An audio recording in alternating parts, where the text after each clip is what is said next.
akkamitti yeroo gabaabaa keessatti akkasitti jijjiiramte yookiin akkamitti yeroo gabaabaa keessatti akkamitti akka godhatte jechuu dandeessu. Garuu haala isaa fi haala itti fayyadama isaa isinitti himuu narra jiraata jechuudha. Tole kabajamtootaa fi jaallatamtoota hordoftoota siifan giddoo biyya alaas biyya keessaas kan jirtan bakka jirtanitti nageenyi araarri waaqayyo isiniif haa baay'atu. Anaan dhufa ganagaan dhuftan isiniin jedheeru jira. Jirtuu nagaa keessanii ani nagaa kooti. Nagaan ana bira jiru isin biras akka jiru abdii guddaan qaba. Tole egaa har'a viidiyoo ajaa'ibaa tokko isiniif qabadhee dhufee jira jechuudha. Innis maalidha? Gammachuu koorraa akkamitti akka fayyadamee ofii koo gammadee obboloonni koo immoo akkamitti akka fayyadamanii itti gammaduu danda'anii dadhabbii isaanii waggaa baay'ee akkamitti akka itti gammaduu danda'aniif viidiyoo tokko isiniif qabadhee dhufee jira jechuudha. Naaf kalchaa sagaleen koo baay'ee irraa fagaataa jira bilbilarraa. Egaa rakkoo teeknikaatiin wal qabateetidha. Kanaaf naaf kalchaa isiniin jechuun barbaada. Asumaan gamanumaan gara viidiyoo kootti osoo hin darbiin like, share, subscribe gochuun na jajjabeessaa. Warri kaleessa na jajjabeessaa turtan har'as na jajjabeessuun keessan itti hafuuf ulfaadha. Galatoomaa galata guddaa na biraa qabdu isiniin jechuun barbaada. Tole egaa har'a natti tolee shaashambaa jedhee dhufee jira jechuudha. Babbareedee dhufee jira. Garuu bara jiraannu keessatti yeroo nuti tolu qofa miti kan nuti gammannee jiraannu maaliif jennaani yoo alli keenya gammadaa ta'uu baateyyuu keessa keenyatti gammadaa ta'uu qabna jechuudha. Maaliif jennaan gola ormaa jirraa jechaan wantoota babbaay'eedhaan gaafa nuti kan aaruun nu garuu ala keenya yoo sireessi taate keessa keenyatti gammaduu nurra jiraata. Maaliif jennaani namni waaqayyoon qabu namni waaqayyoon amanatu yoomiyyuu taanaan gammadee jiraachuu qaba malee maaliif jireenya isa lafa kanarraa miti kan nuti laaluu qabnu jireenya isa oliitti laaluu qabna waan ta'eef kanaafuu shaashambaa jedhee dhufee jira. Yeroo hundumaa gammachuun koo kun itti hafuuf akka waan hin gammadeessinillee bara baluu gammadaa jiraadha isiniin jechuun barbaada. Tole egaa asumaan gara viidiyoo kootti darbaa. Galata waaqayyoo dursa waan hunduma dura waaqayyoon galateeffachuudha. Maaliif jennaani kan abbaa kanaa nu godhe abbaa manaa abbaa jireenya hundumaa kan nu godhe waan hundumarra nu dabarsee du'a baay'ee nu dabarsee rakkina baay'ee nu dabarsee salphina baay'ee nu dabarsee nama har'aa nama saatii kanaa nama daqiiqaa kanaa nama isa nu godhe waaqayyoon galateeffachuu qabna. Maaliif jennaani jireenya bara jiraannu keessatti dhukkubsannes rakkannes beelofnes wanna barbaade yoo taane wanta jiru sun irratti waaqayyo yoo galateeffanne dhugaa waaqayyo garaa waaqayyo nutti boqota. Yeroo tokko maaltu isinii galuu qaba seetani gaafa qorumsi nutti baay'atu yookaan daddarbamuun jechoonni garagaraa namaan ari'atamuun gaafa nutti baay'atu fedha waaqayyo ta'uusaa beekuu nurra jiraata. Isinii galee fedha waaqayyo ta'uusaa maaliif jennaani waaqayyo waan hundumaa gochuu hin danda'a waan ta'eef Daani'eel gaafa boolla leencaatti darbatame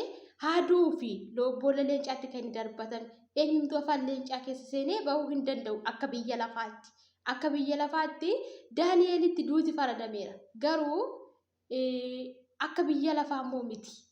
Akka waaqayyo jedhu malee akka namni jedhu akka biyyi lafaa jedhu yoomiyyuu hin ta'u. Kanaaf maal isiniin jechuun barbaade biyyi lafaa akka nuti duunu akka nuti salphannu akka nuti bannu eeguu danda'a. Saatii kana hin geessu jechuu danda'a. Garuu nuti immoo waaqayyo immoo waan nu jaallatuuf ofiisaa dabarsee waan nuuf kenneef bakka keenya waan du'eef salphina keenya waan salphateef leeyya'uu keenya waan leeyya'eef nama har'aa nama isa galateeffatu nama maqaasaa waamatu taasiseera. Kanaaf galanni xiqqoon qabdu rakkina keessas taa'ii waaqa kee galateeffadhu. Yeroo kamiyyuu taanaan ati rakkina kam keessa teessee yoo waaqayyo keetiin galateeffatte borummoo isa caalutti baata. Yeroo tokko waaqayyo kan si qoruuf si ilaaluuf. Kanaaf isinitti dheeressuuf miti.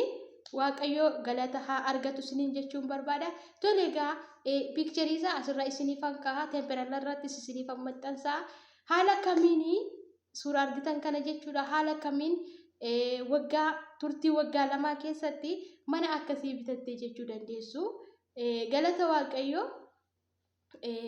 namni yeroo kamiyyuu taanaan hamma dandeessu hin fiigda hamma dandeessu hin hojjetta. Garuu kam keessattuu immoo kan si galgeessu yookaan kan si gargaaru waaqa tokkichadha.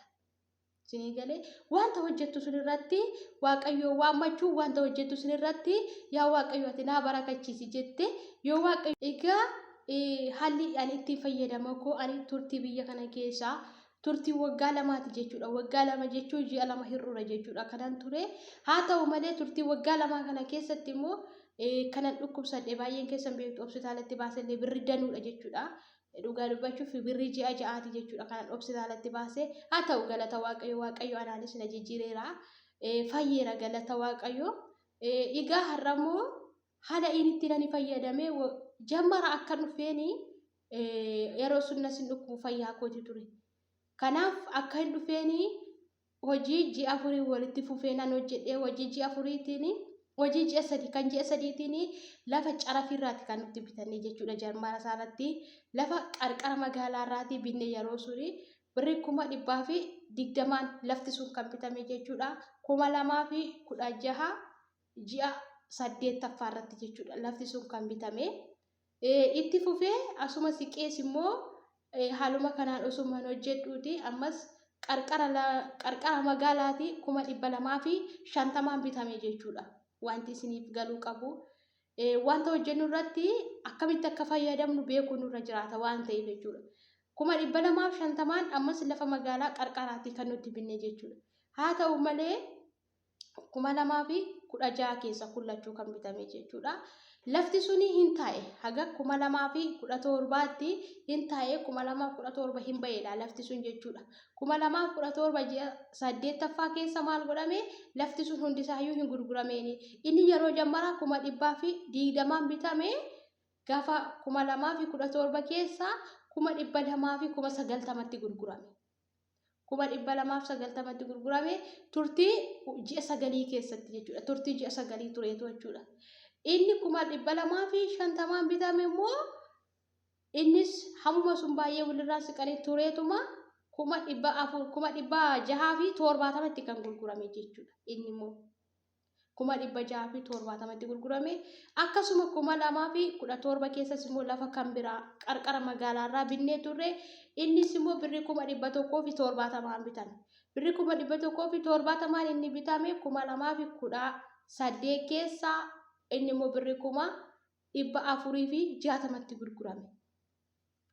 Kanaaf maal isiniin jechuun barbaada hojjechuu keenyarraa isa nuti fakkeenyaaf lafa kana teenyee birrii hojjennurraa birrii nuti hojjennu sun yoo nama qabaanne duuba keenya nama jabaan nama nuu dhimmu boru dadhabbii keenya suniif dhaqnee kan itti milkaa'uu dandeenyu dadhabbii keenya suniif dhaqnee kan itti boqochuu dandeenyu namni duuba keenya yoo jiraate birriin as taa'u faayidaa hin qabu already jechuudha. Walumaa galatti birriin as taa'u faayidaa hin qabu. Kanaaf birrii keenya maal gochuu qabna?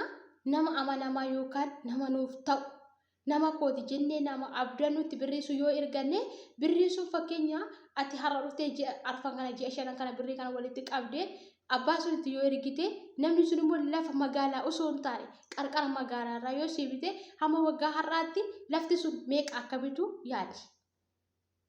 Kanaaf jechuudha. Manni isin irratti agartan kun miliyoona 2 kan inni xumurame jechuudha. Miliyoona 2 xumurame. Turtii waggaa 2 keessatti jechuudha. Garuu kana hundammoo ana qofa miti kan hojjete innis jira kan inni hojjete jechuudha. Walumatti qabneetu lafa mana kana fakkaatu kana miliyoona 2 kan nuti ijaarranne jechuudha galata waaqayyoo. Kanaaf wanta hojjennu irratti tokko nama qabaachuu qabna. Lammaffaan immoo fakkeenya shamarran keenya yeroo baay'ee kan shawwadamnu osoo abbaa manaa qabnu osoo maatii qabnuuti namoota amanamoo osoo qabnuuti birrii keenya hin erginu. Fakkeenyaaf miini nuti har'a asiitii binnu gaafan isiniin jedhu miini nuti har'a binnuu fi miini nuti torban lamaan irraa binnu garaagarummaa cimaa akka qabu hubadha. Maaliif jennaan har'a birrii tokko yoo bitte torban lamaan irraa immoo wayii saantima tokko wayii saantima 2 dabalata. Kanaaf har'a fakkeenya hamma as dhufnee biyya kana hojjechaa baanee birrii keenya sun hunduma isaayyuu harka keenyatti qabannee gaafa gallu isa har'aati lafa tokko birrii 400 bitachuu dandeessu gaafa galtu immoo birrii 800 birrii miliyoona 1 ta'a. Birriin ati hojjechaa baate sun immoo asuma ta'a hin dhalu homaa tokko hin fayyadu waan ta'eef gaafa ati galtutti waliin agartan isin. Gabaan ati har'atti bittuu fi gabaan ati waggaa 2 irraa bittu waggaa har'aa bittu ji'a 2 irraa bittu garaagarummaa cimaa akka qabu beeki.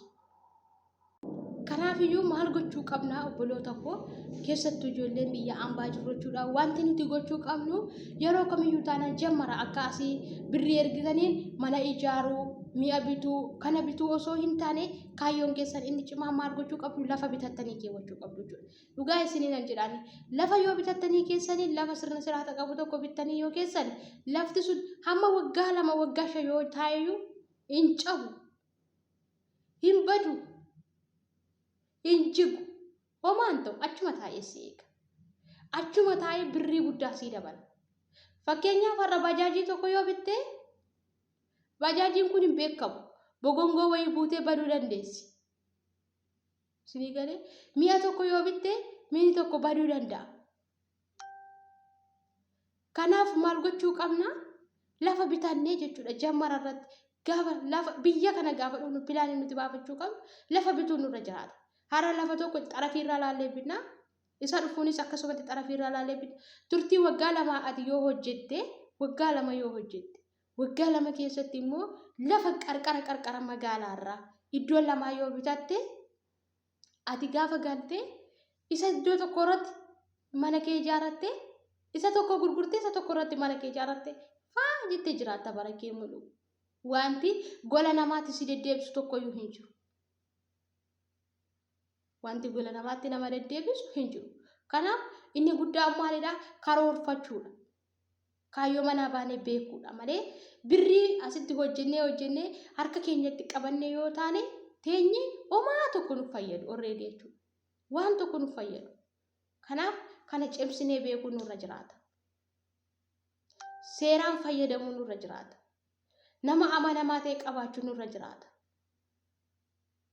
Malee har'a fakkeenyaaf asii hojjechaa baanee birrii keenya walitti qabannee gallee immoo boru lafuma uumaa tokko osoo hin bitiin deebine gallee lafuma bakka gaarii tokko osoo hin bitiin lafuma taane wayii binnee maal goona ammas gara biyya ormaatti deebina.